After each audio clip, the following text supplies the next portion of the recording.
Tudo bom com você, meu santo? Tudo bem, graças a Deus. É uma alegria ter você aqui conosco, viu? Sempre uma Ah, alegria. a alegria A é minha. bondade do Senhor, meu Deus, está no coração do C2H.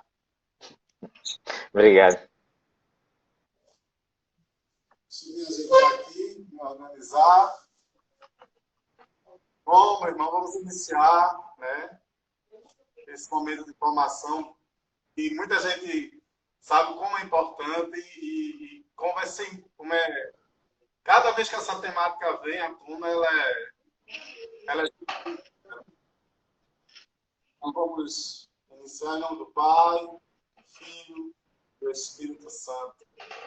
Filho do Espírito Santo, enchei os Enchei os corações dos vossos corações dos vossos fiéis com a e luz do acendei Espírito neles o Santo. fogo.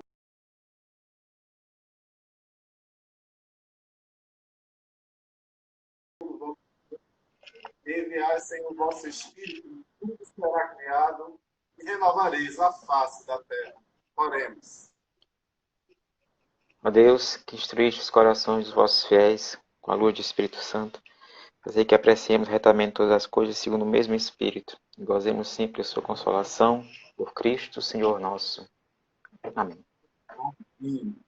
Louvado seja o nosso Senhor Jesus Cristo. Para sempre seja Para sempre. louvado. Ave Maria, cheia de graça, o Senhor é convosco. Bendita sois Bendita vós sois entre as vós entre as mulheres. Bendito é o fruto do vosso ventre, Jesus. Santa Maria, Mãe de Deus, rogai por nós, pecadores, agora e na hora de nossa morte. Amém. Eu quero pedir aos irmãos que já estão online, e ponham daí onde você está, suas mãos, né, em direção ao Ronaldo, para que Deus possa, nesse instante, já dar a ele toda a moção, toda a unção, e a sua mente venha, né, à tona tudo aquilo que há de conhecimento que Deus já forneceu a ele, e que venha com sabedoria, que ele possa realmente ser um instrumento com respostas aos nossos corações. Muitas das vezes nós precisamos ter um entendimento maior, um entendimento mais ampliado, para que a gente possa com sabedoria viver a vontade de Deus em todas as coisas. Então, que Deus possa dar a esse nosso irmão toda a orientação, que seja o Espírito Santo a falar nele e através dele possamos ser construídos espiritualmente, formados e moldados pelo nosso Deus nesse momento de partida. E que a graça de nosso Senhor Jesus Cristo esteja com ele.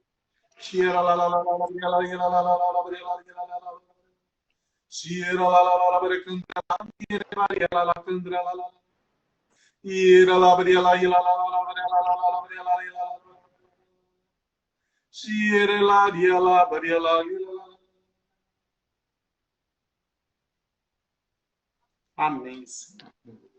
Irmão, que Deus te abençoe. É com você. Depois a gente dá uma paradinha para que as pessoas possam, querendo perguntar algo, a gente poder interagir um pouco também. Fica Tá na ok. paz, fica. Obrigado. Qualquer coisa é só interromper. Se eu falar demais ou se eu falar errado, você me corrige. É uma alegria estar com vocês. Assim, obrigado pelo convite. Realmente a comunidade Meu Senhor, Meu Deus está sempre próximo, presente, junto com a renovação. E sempre que precisar, sempre que necessitar, é só pedir. A gente vai estar sempre disposto e disponível para participar. Mas me deram uma missão quase impossível hoje. Falar da missa em 20 minutos, 30 minutos, é uma missão 30 quase minutos impossível. aí é seguinte. Mas vamos tentar, né? Vamos tentar. Pedir que o Espírito Santo possa nos guiar. E por que a missão é impossível? Porque a missa é o centro de tudo que a gente vive, tudo que a gente acredita, né? E eu tava pensando em como dividir esse momento para que a gente possa enxergar os vários aspectos que precisam ser compreendidos num momento formativo como esse.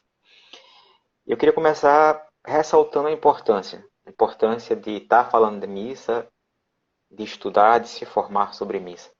Às vezes a gente cai no erro de banalizar a Santa Missa, porque é algo que a gente já vive desde criança, né? Todos nós aqui, acho que ninguém sabe contar quantas missas participou, e por vezes a gente, por viver isso repetidamente, algumas pessoas diariamente, a gente pode correr o risco de banalizar e achar que virou algo rotineiro. Então, eu queria começar trazendo de novo para o coração de todos, isso que eu sei que todos já sabem, intelectualmente, mas é importante manter vivo, né, no coração e na mente, né, a importância. Tudo que Cristo viveu, tudo que Cristo falou em toda a sua vida, toda a sua história aqui, é óbvio que é importante e tem para nós todos cristãos, não só católicos, mas para nós todos cristãos, uma importância ímpar e singular. Cada palavra, cada gesto de Cristo tem uma importância única e singular para cada um de nós. Mas todos vão concordar que tudo que foi vivido por Cristo naquela semana mais importante, na semana maior, que é a Semana Santa, e especialmente naqueles dias, desde a quinta até o domingo, são o que de mais importante aconteceu na vida de Cristo, na passagem por esse tempo, por essa terra. A gente pode dizer que tudo que antecedeu aquela semana, preparou aquela semana. A gente também pode dizer que tudo que aconteceu depois daquela semana faz referência àquela semana. Então, aqueles dias, da quinta até o domingo, eles são o centro da história cristã. E eu diria mais, eles são o centro da história. Eles são o centro da história da humanidade. Aqueles 3, 4 dias, eles resumem o que de mais importante aconteceu na história da humanidade, na nossa história. Então, se de tudo que aconteceu nesse tempo que Cristo viveu, aqueles 3 dias são de mais importante, a gente também pode transferir isso para a nossa vivência de fé. De tudo que a gente vive, de tudo que a gente vive na nossa fé, a missa, que de uma certa forma, de uma forma misteriosa, como fala o Papa João Paulo II, traz condensado dentro dela aqueles dias. A missa é o mais importante da nossa fé. Todo o resto, todo o arcabouço doutrinário, todas as nossas devoções, elas são importantes, mas elas são extremamente menores do que o que acontece dentro da celebração eucarística. O Papa João Paulo II ele foi muito sutil, foi muito sábio, quando intuiu dessa forma, expressar dessa forma, que naqueles dias, que na missa, aqueles dias, aqueles 4 dias, a quinta, a sexta, o sábado e o domingo, eles estão condensados ali dentro. Então, viver a missa, celebrar a missa, é viver e celebrar o que de mais importante aconteceu na história. E por graça e por mistério, isso se repete em cada celebração. Entenda, a missa é o que alimenta a igreja. A igreja vive disso. A igreja celebra porque é a sua razão de ser aqui na Terra. É preciso voltar a enxergar a missa como esse momento único, esse momento ímpar, que divide a história do mundo e que divide também a nossa história. Porque em cada celebração, em cada missa, estão presentes novamente aqueles dias. Então, voltando e trazendo para o nosso coração essa importância, eu queria começar. Eu sei que todos nós aqui, intelectualmente, sabemos disso, mas é preciso mais do que intelectualmente saber, é preciso experienciar isso, é preciso viver isso, é preciso voltar a ter isso no coração. Todos lembram do que a palavra de Deus fala no Apocalipse, né? Na carta a Laodiceia lá. Então, assim, tenho contra ti porque esfriaste no primeiro amor. Então a gente precisa voltar a ter o primeiro amor pela celebração da missa. Tá certo? Não adianta intelectualmente você saber que precisa ir para a missa. Não adianta você intelectualmente. Veja, é importante saber. É bom que saiba. Mas não é suficiente. Não é suficiente você ir para a missa como simplesmente uma obrigação, como um mandamento da igreja. É preciso você estar presente naquela celebração, tendo o seu coração, a sua alma, presentes ali inteiramente. Porque naquele momento, em cada celebração, se repetem aqueles dias. Os dias que foram determinantes para a nossa história, para a nossa salvação. E por ser tão importante, e por ser tão essencial para cada um de nós, é que a gente precisa compreender e entender de uma forma mais profunda aquela celebração. Quando eu escuto alguém dizer assim, né? Ah, eu não gosto da missa porque é muito repetitivo, é muito senta e levanta. Engraçado é que você escuta pessoas de caminhada às vezes dizerem isso.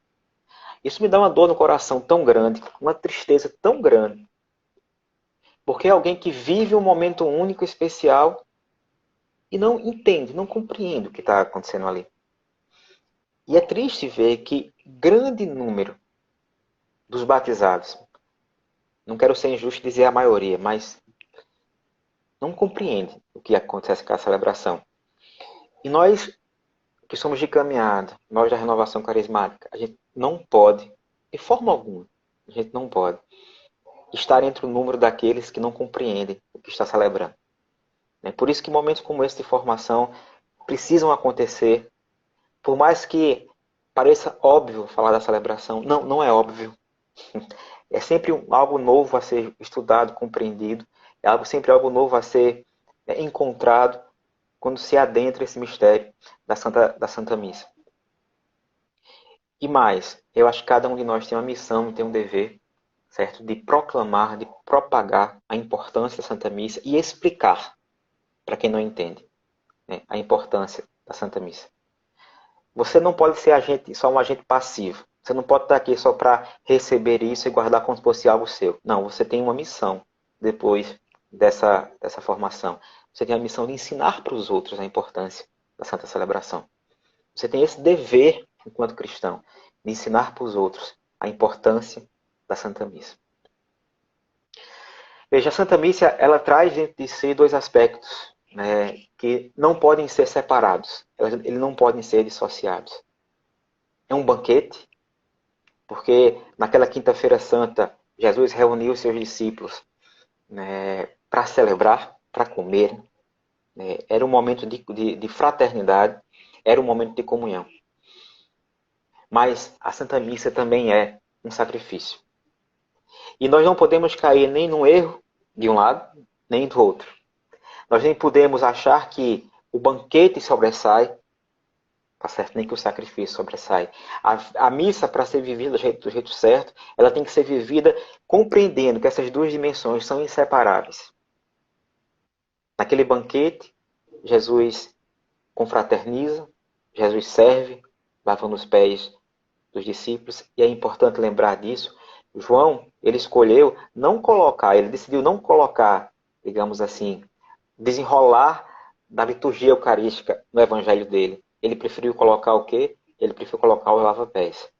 Por quê? Porque a gente não esqueça que ali é também serviço. É Deus que serve, é Cristo que serve, que se doa. É banquete, é confraternização, mas é sacrifício. E é com esses dois espíritos que a gente tem que entrar naquela celebração.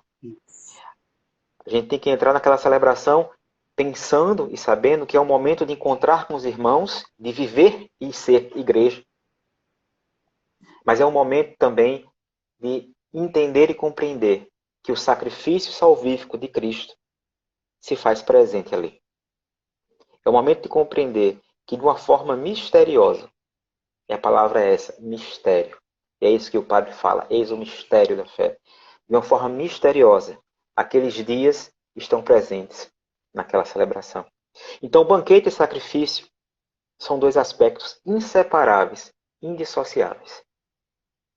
Sem essa compreensão, não se vive da forma correta a Eucaristia. Certo? Se você pensar, né, nessa discussão que tantas vezes se tem, pode bater palma, não pode bater palma, pode isso, pode aquilo, pode... Veja, eu acho que tudo tem que ser vivido com serenidade e sabedoria. É um momento de confraternização, mas é um momento de sacrifício. Então há momentos na missa de muito mais, como eu posso dizer, tem uma profundidade espiritual maior, quando você precisa estar mais recolhido, mais silencioso. Então é preciso ter a sabedoria de compreender que nós vivemos ali dois mistérios.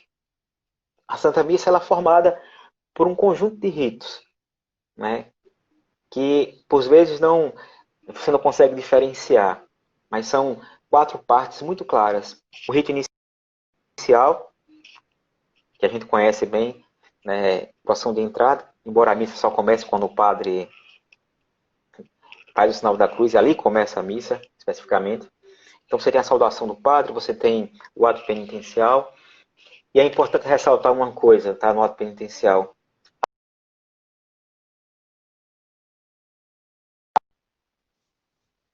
Você congelou, irmão, eu acho. Congelou? Foi? Não Congelou. sei. No Então, ato repetindo, penitencial. no ato penitencial, os pecados veniais, os pecados leves, são sim perdoados. Ali é uma absolução, sim. Tá certo? Então, não é simplesmente uma encenação de um perdão. Ali há um perdão. Ali você que não tem um pecado grave, você se purifica daqueles pequenos pecados para que você possa participar desse banquete, tá certo? Lavado, purificado. Se você tem pecados graves, você precisa procurar o sacramento da confissão. Mas no ato penitencial, há sim um perdão dos pecados, há sim uma absolvição dos pecados veniais.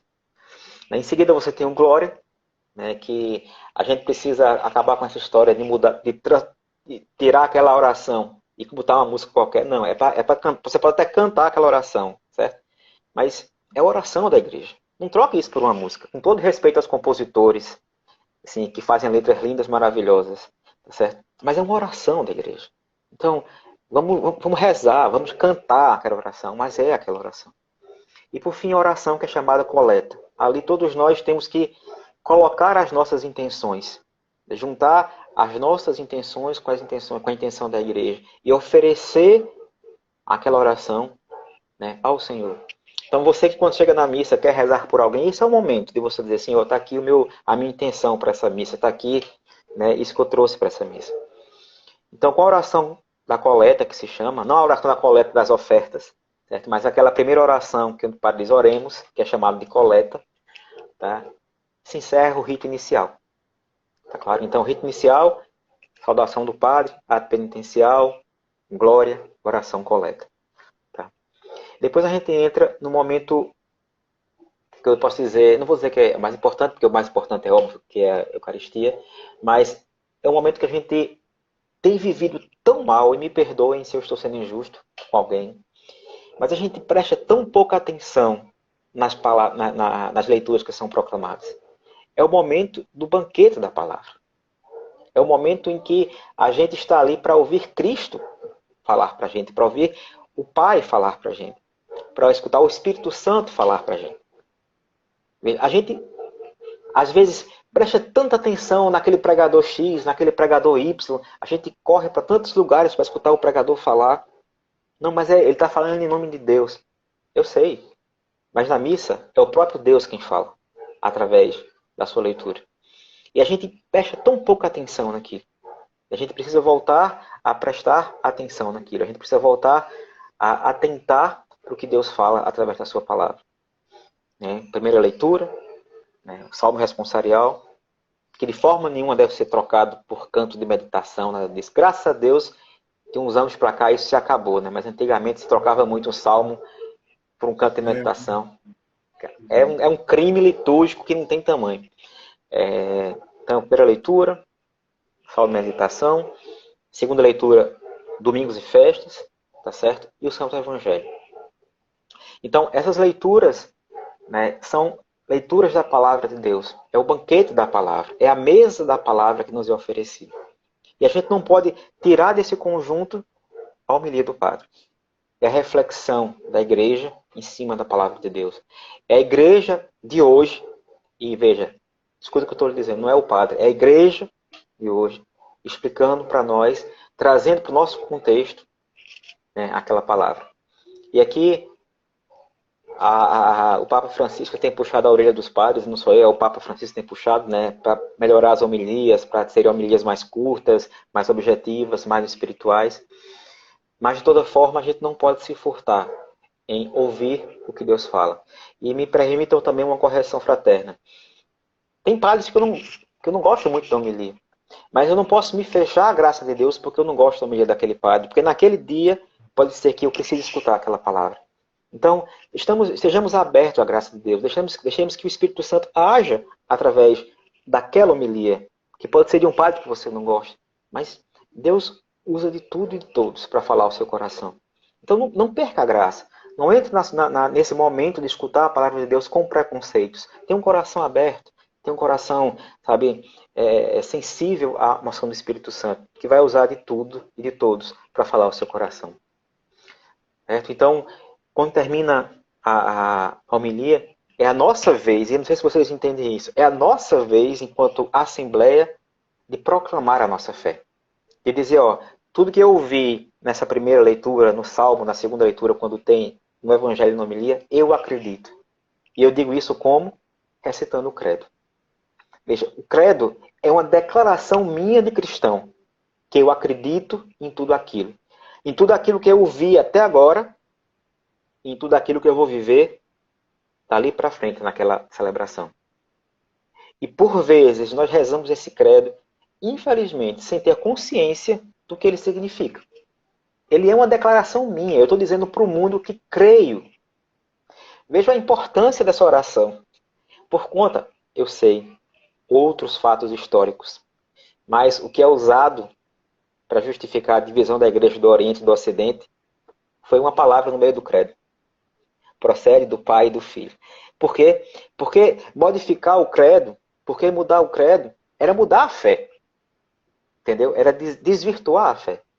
Então, no momento do credo na missa, eu estou declarando. Isso, quando a gente tem o credo nas missas dominicais e festas, eu estou declarando a minha fé. Eu estou dizendo, eu acredito em tudo isso que eu ouvi até agora.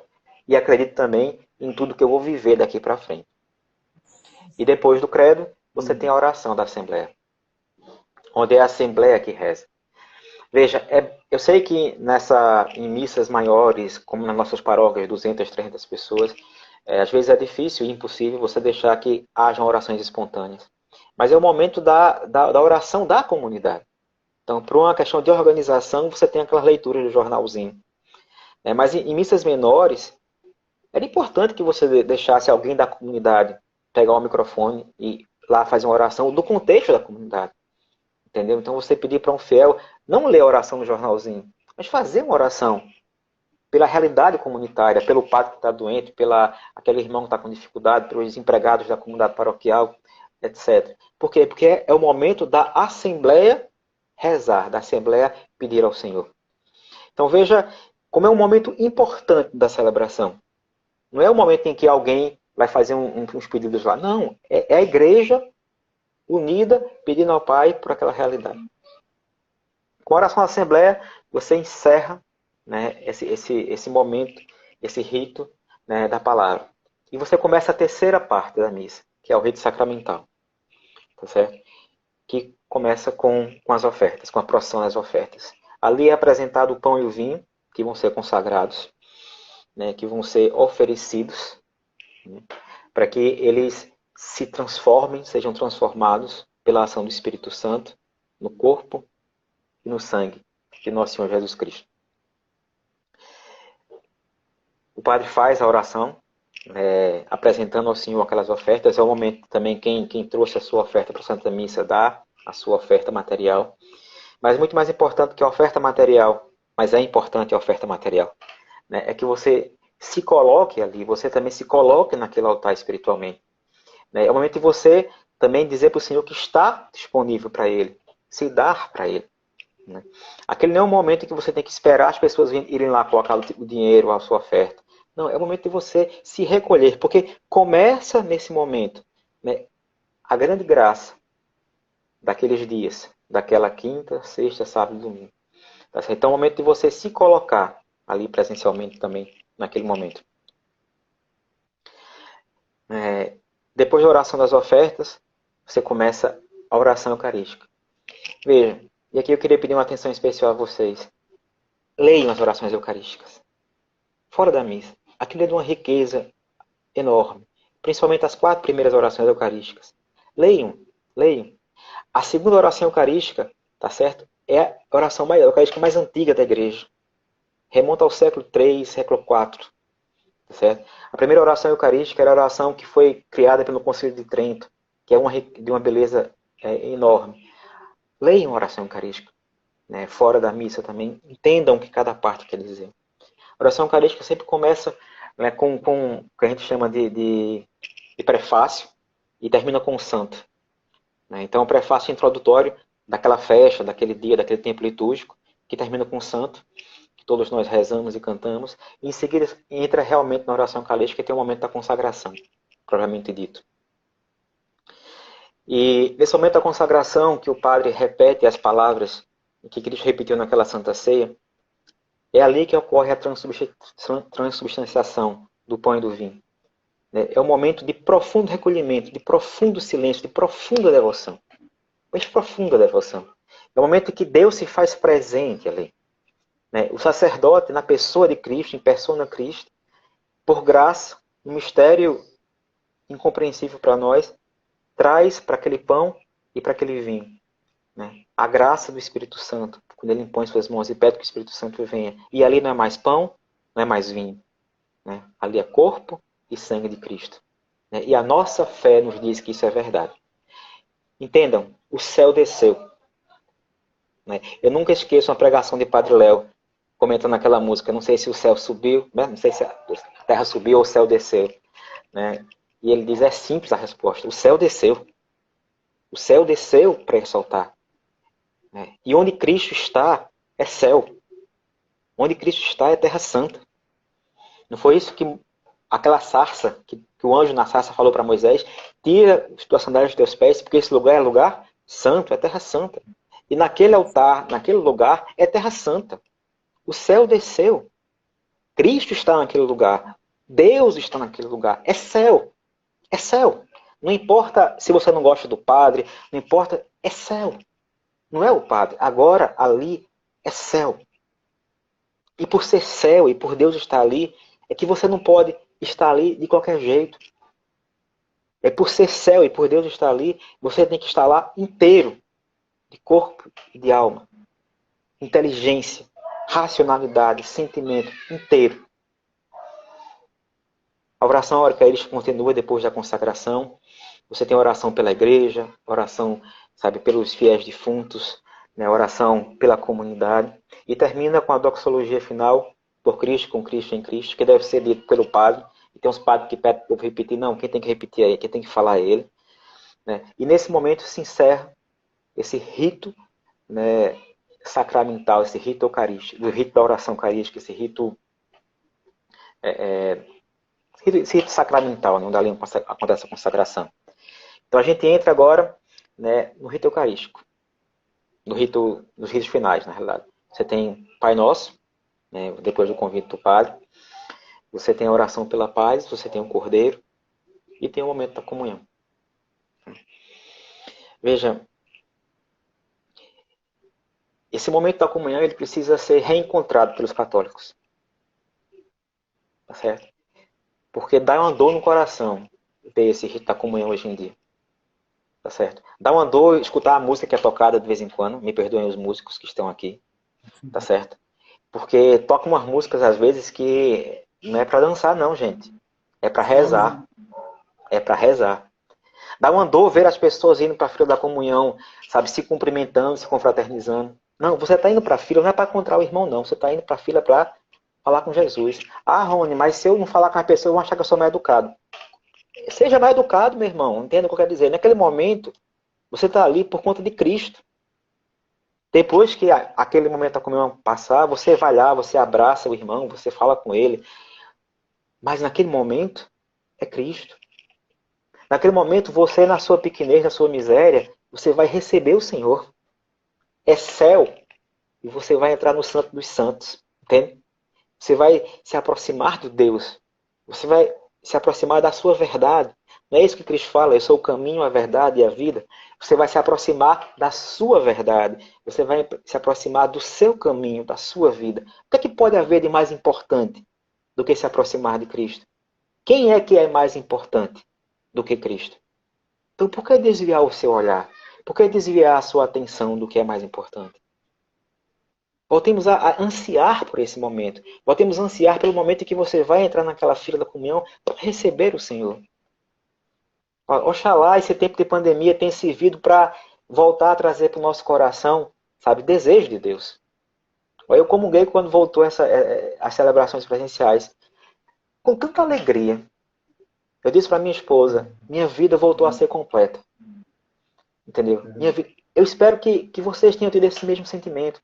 Se de, como disse Santo Agostinho, se de todo o mal Deus tira um bem maior, que esse tenha sido o bem maior que Deus tem tirado. A gente volte a desejar receber o corpo e sangue de Cristo. A gente volte a receber aquele corpo com a devoção. Eu gosto muito de Santa Teresa d'Ávila, quem me conhece sabe disso, é minha santa de devoção.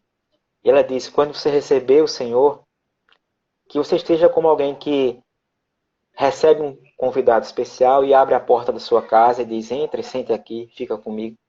E quando essa pessoa entra e senta e fica com você, você não vai fazer outra coisa. Você senta e fica com ela, você conversa com ela, você dá atenção para aquele convidado. Então, quando você receber o Senhor, não se disperse, volte para o seu lugar, sabe, para conversar com aquela pessoa, com aquele convidado que entrou no seu coração, na sua vida, na sua alma, no seu corpo. Converse com ela, sabe? Chore com ela, derrame-se diante dele. Mas é Jesus que está com você. Irmão, minha irmã, veja uma graça. Aquela mulher, hemorraíça, tocou na orla do manto de Cristo.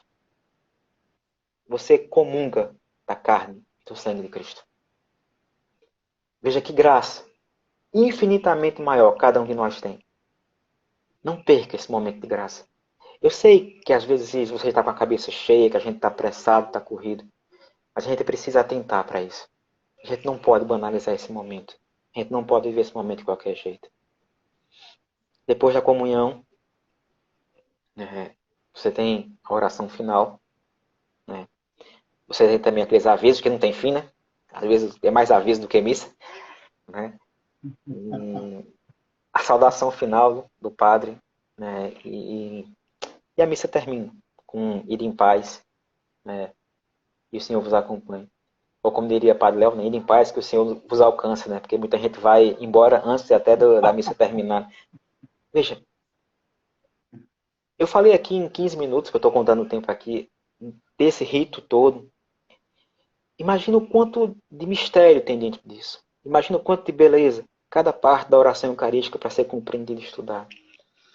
Mas o que importa é compreender que ali não é uma repetição de palavras, não é um senta-levanta. Ali é mistério. Ali o céu acontece. Ali a quinta, a sexta, o sábado e o domingo se tornam presentes. Eles não se repetem, eles se tornam presentes. Ali de novo, o Senhor morre, né? De novo, né? Ali o Senhor está morrendo e ressuscitando por mim. Ali, aqueles dias estão presentes. Ali eu me confraternizo, ali eu sou igreja. Ali a salvação de novo acontece na minha vida. Ali eu vivo aqui na terra, né? Um pedaço do céu. Isso é missa. A missa não é uma obrigação. A missa não é algo que você tem que fazer. A missa é um lugar para você amar e ser amado. A missa é um lugar para você experimentar o amor por excelência. Por isso que a missa não pode ser comparada com nenhuma outra devoção. A missa tem que ser o centro da nossa fé. A missa tem que ser a razão da nossa fé. Você não pode, trocar a sua missa por nada. Minto, por uma coisa. Se for para fazer uma caridade por alguém, entendeu? Faça a caridade. Mas não deixe depois de recorrer à Santa Missa. Certo? Não troque a sua missa por nenhuma outra devoção. Não banalize a sua missa. Tá certo? Então, essas são as partes da missa que precisam ser estudadas e compreendidas. Tem um livro muito bom chamado O Banquete do Cordeiro. Tá certo?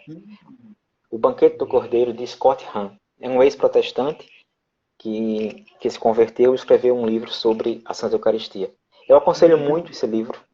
Tá certo? Eu deixo aí como um dever de casa ler esse livro. E nesse livro você vai ter a explicação detalhada de tudo isso.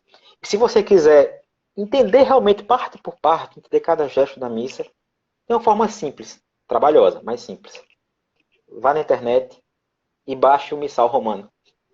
Tá certo? A introdução do Missal, você tem lá a explicação de cada parte, o porquê de cada gesto, por que o padre bota água no vinho, porque quer um pedacinho da hóstia e bota dentro. Não dá tempo de falar tudo isso aqui. Mas ali você tem a explicação de tudo. É fácil conseguir hoje.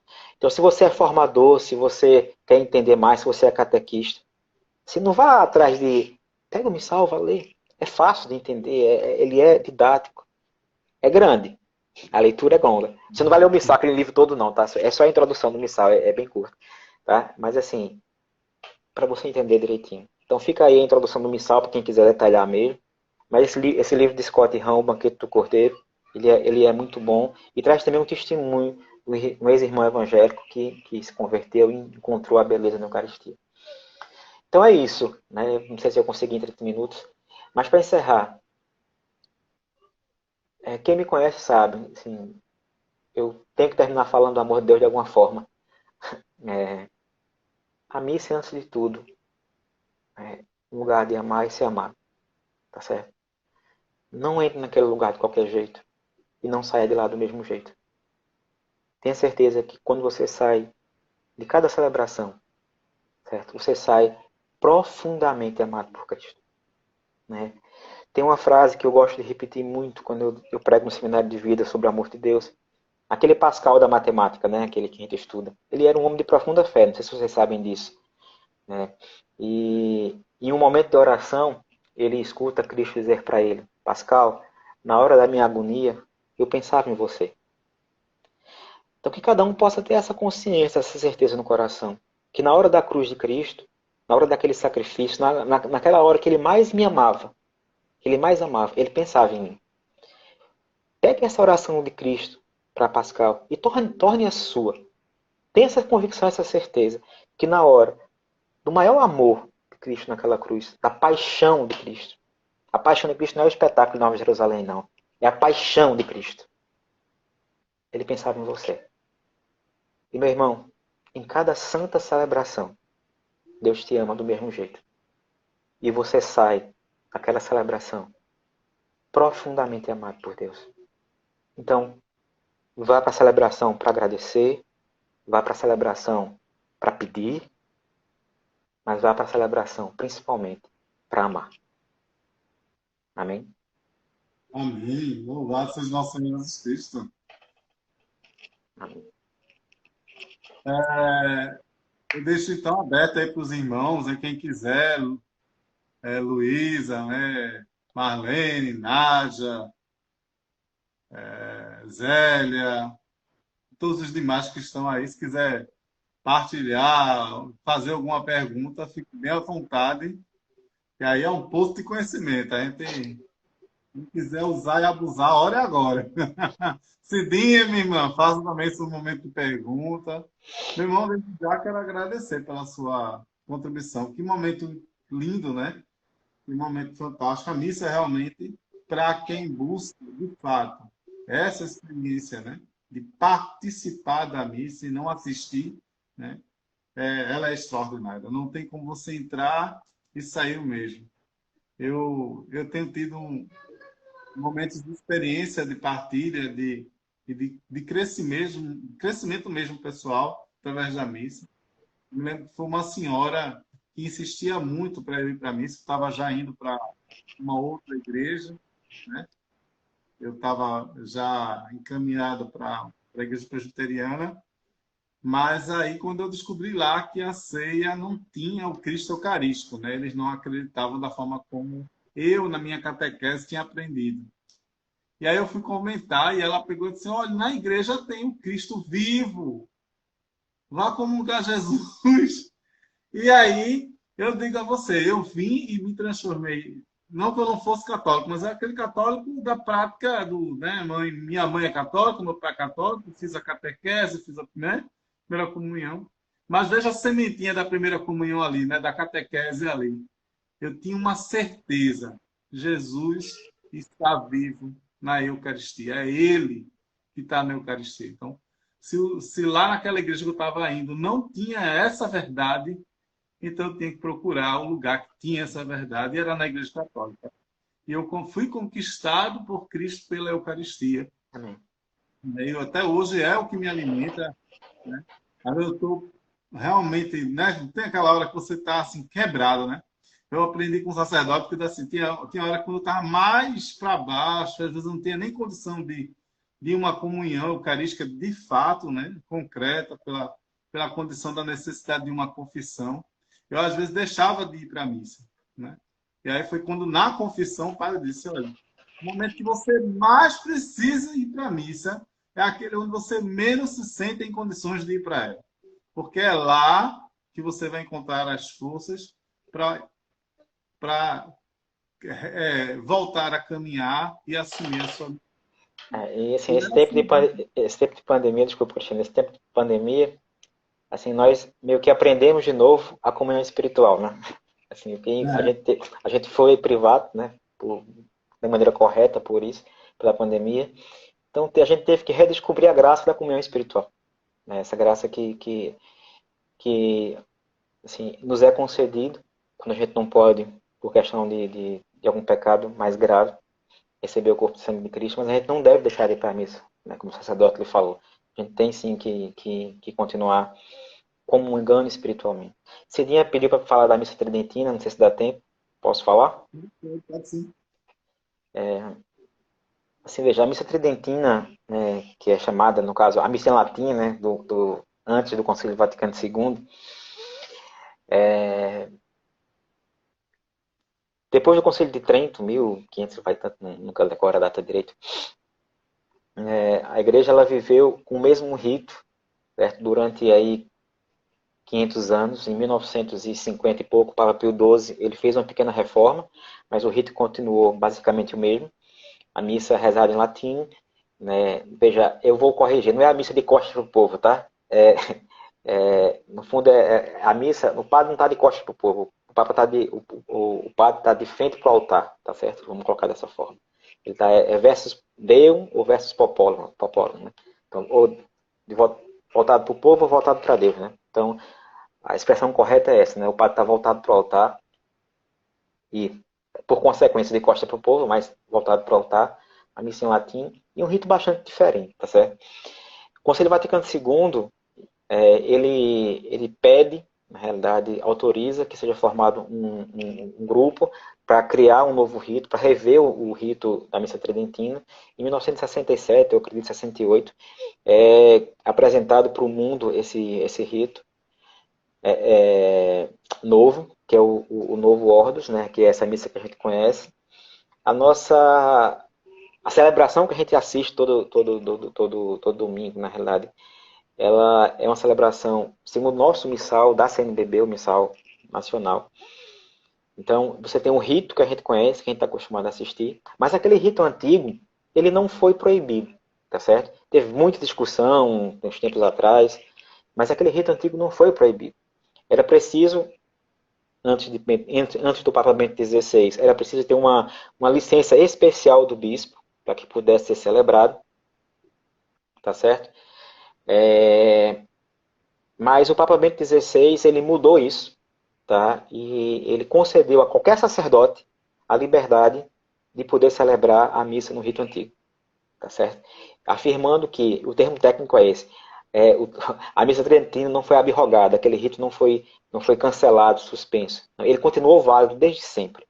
Então, qualquer padre hoje, qualquer sacerdote que queira, tá, pode celebrar a missa no rito tridentino, seguindo o mesmo missal que era seguido antes do Conselho Vaticano II. Tem algum problema de eu assistir essa missa? De forma nenhuma. Não tem problema nenhum. O que a gente não pode é cair em radicalismos. A gente não pode cair no radicalismo de dizer que a missa nova não é válida porque da missa nova não tem valor. Não. Se você está com esse pensamento, tá, você está negando a igreja que nós conhecemos hoje. Você está negando o Conselho Vaticano II, você está sendo cismático. Tá? Você frequentar, você assistir a missa tridentina, tem algum problema? Não. É bom conhecer o rito? Eu acho bom conhecer o rito. Eu já assisti, já participei da missa tridentina. Assim, não tem nada de errado. Enriquece a sua fé também, tá certo? Mas a gente não pode esquecer que a riqueza da nossa igreja, a riqueza do sacramento, ela acontece independente do rito tridentino ou do novo Ordos, tá certo? A gente não pode cair em radicalismos. A gente não pode cair em um apego a uma tradição com T minúsculo, tá certo? Mas a gente também não pode querer jogar fora a tradição, um T maiúsculo, tá certo? Então, a gente tem que viver a nossa fé do jeito certo, com sabedoria. Então, se não tem nenhum problema em participar da missa tridentina, tá certo? Mas é preciso saber e valorizar a missa que a grande maioria de nós participa, a missa que cada um de nós frequenta. E respeitar. Assim, se tem uma coisa que é verdade, a missa tridentina ela é mais, assim, você não tem muito como fugir do que está escrito no rito. E por vezes nós exageramos nas inovações, tá? E aqui uma coisa importante. Veja, o personagem principal da missa, o ator central é Cristo. Não é o padre, não é o músico, não é ninguém, tá certo? O ator principal da missa é Cristo. O centro é Cristo.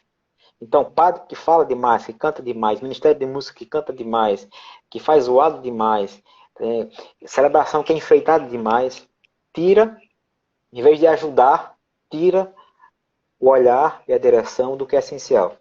O essencial é Cristo. Então é preciso ter a medida certa de todas as coisas, é preciso ter essa compreensão de que ali é um momento santo, sagrado.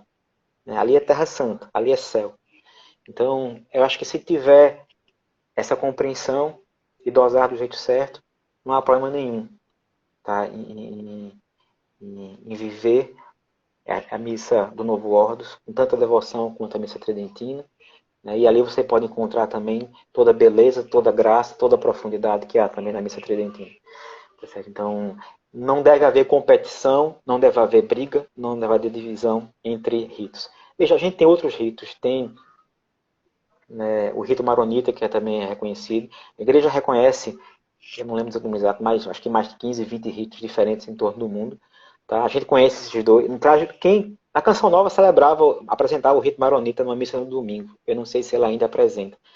Mas, na prática, a gente conhece muito o rito do Novo Ordos, que é o nosso, e o rito da missa tridentina. Mas a igreja tem outros ritos. Tá? E outra coisa que é importante dizer, o nosso missal é o missal aprovado pela CNBB. Se você for assistir uma missa lá fora, em outro país, você vai ver que é diferente um pouco a estruturação. Então, uma coisa que é muito característica, nas missas lá fora, não tem Estados Unidos, que eu já vi, e missa do Canadá, que eu já vi, e algumas missas também do próprio Papa. Você não tem aquela resposta do povo na hora da oração eucarística, entendeu? No fundo, o padre reza a oração eucarística continuamente, não tem a oração do povo. Então, por quê? Porque a conferência dos bispos de lá, né, ele traduziu o missal, digamos assim, daquela forma, sem colocar nenhuma resposta. Aqui o tradutor foi um monge beneditino, tá certo? Que por sinal ele já teve aquele mosteiro de São Bento, é falecido. Tom, alguma coisa Snard, o nome dele.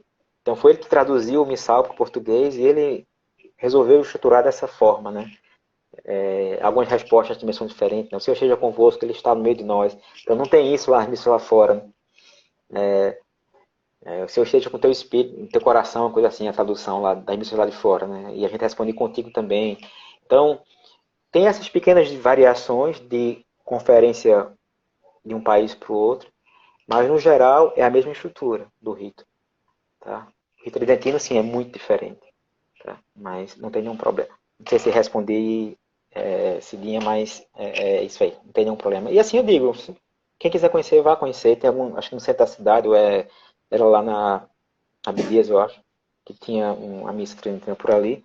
Não tem nenhum problema. Só não caiam em radicalismos e exageros, por favor. Eu já tive a oportunidade de ir na Tridentina, eu achei interessante o silêncio, né? A necessidade da escuta, é um exercício bem interessante. Já fui na Maronita, já fui numa que era lá em Timbaúba, o sacerdote lá, se eu não me engano, me esqueci agora o nome do padre, era uma missa que era fechada, um rito fechado, a comunhão nas duas espécies, né? E a gente realmente, hoje em dia já não daria mais para fazer como é feito lá, porque cada um recebia a tacinha com, né? Tomava mesmo. Eu tomava o vinho, ele limpava, passava para o próximo, ia passando pessoa a pessoa a comunhão eucarística e o vinho como se estivesse na Santa Ceia mesmo. É um rito longo, era quase 4 horas de missa. mas eu lhe digo, foram as 4 horas mais rápidas da minha vida, mais profundas da minha vida. Eu digo assim, até hoje eu me lembro, eu digo, gente, eu queria de novo. Então, assim, a nossa igreja é de uma riqueza, né, imensa, tem vários ritos, e cada um tem o seu momento. Acho que é interessante a gente experimentar, mas não cair no radicalismo e nenhum tipo de sentimento que possa nos levar para uma condição mais cismática, né? Exato. Era isso, Cristiano. Desculpe qualquer coisa se eu falei alguma bobagem, me perdoem. Certo? Não, Mas foi foi ótimo. uma alegria estar com vocês. Olha aí, estão dizendo que na Igreja do Rosário tem, né, às 11 horas, todo domingo, né? O rito tridentino. Então, quem quiser, vá lá e experimente. Experimente, né? Em falar em ritos, né, nesse período novo, nesse novo normal, a nossa igreja, a missa, está também sofrendo modificações. Né? O a própria padre, quando entrega a comunhão, ele dizia, né, o Senhor esteja contigo. É o corpo de Corpo de Cristo. Cristo. E amém, né? Agora não, antes, no altar ele diz, corpo de Cristo. Todo mundo diz o amém, pronto. Não precisa mais ele falar. Tem uma coisa que é interessante também de falar da missa, assim, o centro é Cristo e aquilo que é essencial não muda. Mas a forma da liturgia tratar e alguns ritos podem ser moldados, e aí fica claro, por conta dessas histórias, mas que a gente não perca a essencialidade, né, que é o encontro de Jesus. Tem muita gente que se prende ao que está na margem, ao que é litúrgico, muita coisa, e perde a centralidade. Eu acho que é esse que a gente tem que não se prender, né, a essas questões, não entrar. Talvez sim, eu acho que aí eu concordo com você. Hoje melhorou muito, principalmente a renovação carismática melhorou muito. É muita música, é efusiva, era uma gritaria, era muita gente pulando na hora que deveria estar de joelhos, né? Mas graças a Deus tem melhorado, né? É amadurecimento do povo, amadurecimento da nossa fé Faz e parte da principalmente caminhada, né? e no ministério de música, né? Porque padre às vezes não tem aquela palavra, dizer meu filho, agora não, né? Entendeu? Eu me lembro de uma vez uma senhora na minha comunidade da paróquia, o nome dela era Dona Juraci. Menino com o ministério de música, colocava uma música que não tinha a ver com o rito, com o momento, aguardasse. E no final da missa era o sermão. Ela dava o sermão que quem deveria ter dado era o padre, né? Mas era muito bom. Porque isso, doutrina, então assim, a gente tem que também ter esse cuidado, esse zelo. Quando a gente vê que vai para a missa e você tem intimidade, aproximação do Ministério de Música, lembrar, olha, minha gente, essa música aqui não tem a ver. Isso também faz parte de ser, né, cristão, ser católico, autêntico, né? Participar também é isso, né? Mais alguma pergunta? O povo se perde por falta de conhecimento, é verdade. Amém. Eu acho que não tem mais, não. O povo está se sentindo bastante contemplado. Que bom, né? Que bom. Graças. Que negócio. Ou foi muito claro ou Irmão, foi muito ruim, né? eu acho que foi muito claro. Eu amei, eu gostei, viu? Trouxe algumas Ah, coisas que a gente sabe, mas que aí vai esquecendo. Isso é muito interessante. A forma como você foi muito pedagógico, muito organizado, como sempre, né? Que Deus te abençoe, abençoe a comunidade, viu? obrigado. Nós juntos, está Reze todo mundo por se nós. inscrevendo, está Reze todo por mundo nós. chegando. Vamos chegar nos 1.000 aí no YouTube, né? Quem É, ainda pra gente não celebrar viu, a nossa live pelo YouTube agora. entre na live do YouTube da nossa comunidade Meu Senhor Meu Deus, dê lá o seu like e se inscreva para chegar aos 1.000, para a gente também ter mais um espaço de evangelização, né? Para a graça de Deus nos alcançar. Muito obrigado, Deus o abençoe. Um abraço à família, meu Senhor e meu Deus, tá?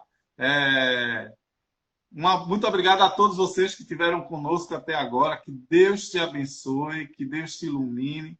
Na semana que vem, dia de Nossa Senhora, nós estaremos nas festas, né, de Nossa Senhora do Carmo. Então, nós vamos estar aprendendo sobre Nossa Senhora do Carmo, sobre o Carmelo, sobre os capulares, sobre muitas coisas dentro dos mistérios de Nossa Senhora do Carmo, a mística do Carmelo, vai estar sendo conversada conosco na próxima semana, na próxima quarta-feira, não perca. Todos os dias, às 3 horas da tarde, nós temos o texto da misericórdia. E nessa sexta-feira agora, não deixe de estar no nosso grupo de oração online, tá certo? Se inscreva também na nossa live, se inscreva lá e chame outras pessoas, divulgue, vamos participar, porque é muito bom. Muito obrigado, meus irmãos, muito Amém. obrigado. Que Deus nos abençoe e que a graça do Senhor esteja conosco. E vamos à missa, Vamos à enquanto nos é missa. possível. Vamos que voltou, vamos aproveitar. Vamos aproveitar, que a gente não sabe. Né? Vai que vem uma segunda onda aí, é Ah, bom. Maria, nem brinca. Que não venha, que não chegue. Vamos acertar o passo. Fique em casa, quem pode, quem precisa. E quem tiver que sair, se cuide. Vamos ter fé e comungar Jesus, né? Viver a graça. Aqueles, claro, que têm suas restrições, fique em casa e Jesus vai te dar a comunhão espiritual. E aqueles que podem, não deixem de ir buscar Jesus na Eucaristia, que a Amém. missa é bom. Vamos em paz, que o Senhor nos acompanhe. Em nome do Graças a Pai, Deus. do Filho e do Espírito Santo. Amém. Amém. A você que ficou conosco, muito obrigado. A você que vai assistir em outro momento, eu creio que foi um momento de grande riqueza. Que Deus abençoe a todos nós. Um abraço. Abraço, tchau, tchau. Tchau, tchau.